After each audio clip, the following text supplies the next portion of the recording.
Eto na nga mga chong, marami tayong basketball updates. Barangay Ginebra malaking problema, hindi makakapaglaro si Scottie Thompson. Latest update kay Jeremiah Gray, makakapaglaro na nga ba this upcoming new season of PBA? This upcoming July 30 ay mag-iisang taon na ang natamong injury ni Jeremiah Gray sa kanyang kanang tuhod. Ang injury nga na nakuha nitong si Jeremiah Gray ay ACL, MCL at PCL na punit sa kanyang tuhod. At yan nga ang dahilan kung bakit isang taon nang hindi nakakapaglaro itong si Jeremiah Gray para sa Barangay Ginebra. Pero ang tanong, ano na nga ba ang latest update dito kay Jeremiah Gray? Makakapaglaro na nga ba ito this season?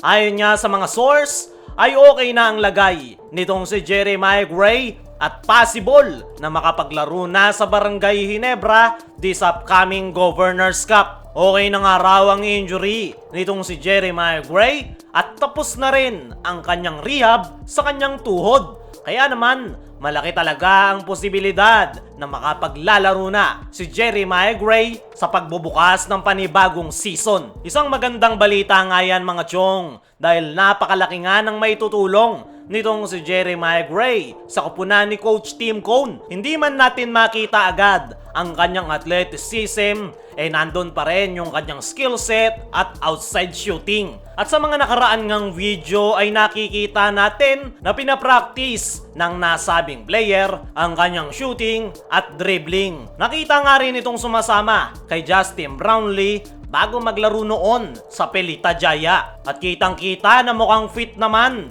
si Jeremiah Gray at mukhang hindi na niya iniinda ang kanyang tuhod. Ang problema lang dito kay Jeremiah Gray ay medyo nadagdagan ang kanyang timbang. At expected na nga yan mga chong dahil isang taon ba naman hindi nakapaglaro itong si Jeremiah Gray para sa Barangay Ginebra. Meron namang mga nagsasabi na baka hindi na raw gaya ng dati ang ipakitang laro nitong si Jeremiah Gray once na magbalik sa paglalaro sa Barangay Ginebra. Pero naniniwala ako mga chong na kaya pang ibalik ni Gray ang kanyang dating laro o higitan pa.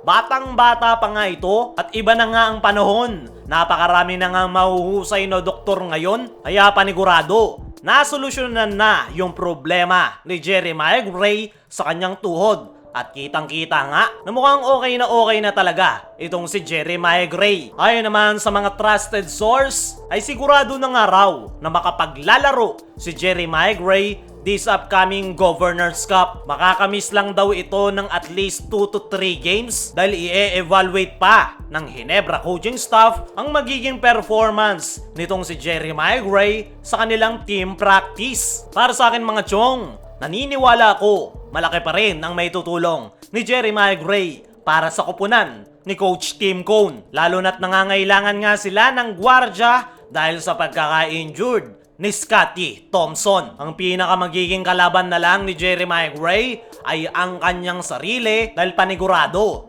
nandyan pa rin yung trauma ng kanyang pagkaka-injury. Speaking of Scottie Thompson, bad news para sa Barangay Ginebra. Possible na hindi makapaglaro ngayong Governors Cup. Hanggang sa ngayon ay hindi pa rin sigurado si Coach Tim Cone kung makakapaglaro si Scottie Thompson sa magiging opening season ng PBA na Governors Cup. As far as Coach Tim Cone is concerned, ay under rehabilitation pa nga rin si Scottie Thompson dahil sa kanyang iniindang back injury. Yan nga ang dahilan kung bakit hindi nakapaglaro si Scottie sa first 6 game ng Barangay Ginebra last Philippine Cup. At yan rin ang dahilan kung bakit ito nag-beg off sa ating national team sa nakalipas naman na Olympic qualifying tournament sa Latvia. Ayon nga mismo kay Coach Tim Cone ay hindi daw talaga okay ang lagay ni Scottie Thompson bago pa magsimula yung training camp ng Gilas Pilipinas. Lumala nga raw ang injury ni Scottie Thompson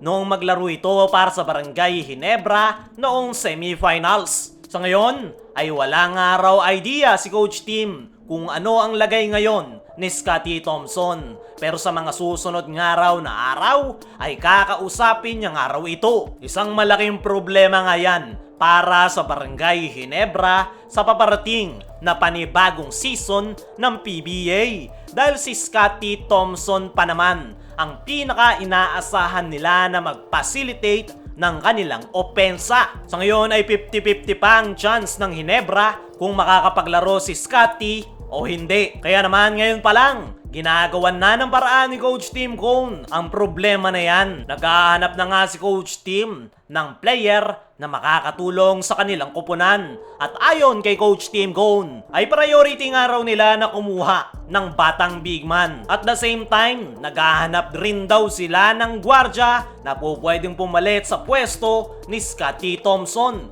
Kaya sakali raw na may matapat sa kanilang 10 overall pick na mahusay na gwardya ay hindi na nga daw magdadalawang isip si Coach Tim na kuhanin yan. Para sa akin mga chong, kahit makakuha pa ng gwardya ang Barangay Ginebra this upcoming PBA Rookie Draft ay paniguradong mararamdaman nila ang pagkawala ni Scottie Thompson. Unang-una, kahit mahusay na gwardya pa ang kanilang makuha, panigurado mag-a-adjust pa yan sa sistema ni Coach Tim Cone. Kaya naman, malaki ang magiging impact sakaling hindi makapaglaro si Scottie Thompson para sa Barangay Ginebra. Panigurado naman, may mga solusyon na gagawin si Coach Tim Cone sakaling hindi talaga makapaglaro si Scottie Thompson. Tingnan nyo na lang yung ginawa niya sa Gilas, Pilipinas. Nagawa nga nilang makasabay kahit walang solid na point guard. At panigurado, ganyan rin ang gagawin ni Coach Tim sa Barangay Ginebra.